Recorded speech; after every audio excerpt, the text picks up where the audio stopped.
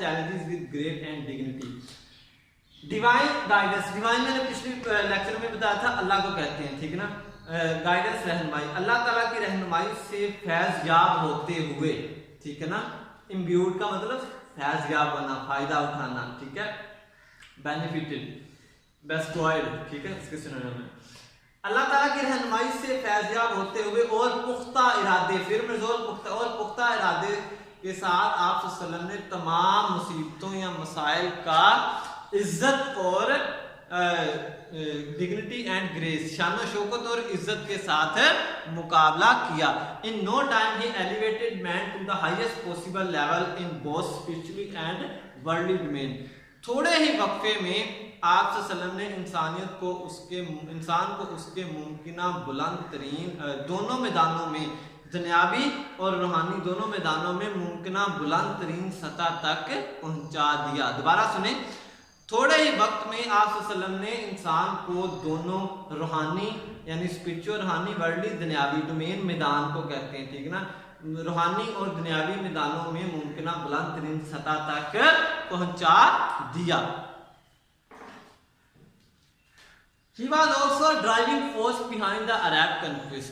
आप सल्लल्लाहु अलैहि वसल्लम अरब की फतवाहत के पीछे एक मुतहर्रक, मजबूत जिसको कहते हैं, एक मुतहर्रक कुव्वत थे, ठीक ना। अरब की जो फतवाहत थी 7वीं सदी की, ठीक ना, अरब की फतवाहत, तो जो आप वसल्लम के सहाबा कराम ने की, आप वसल्लम ने बहुत सारी गज़वात लड़ी और बहुत सारी फतवाहत की, और ये फतवाहत का सिलसिला आप वसल्लम के दुनिया से कूच कर जाने के बाद भी रहा।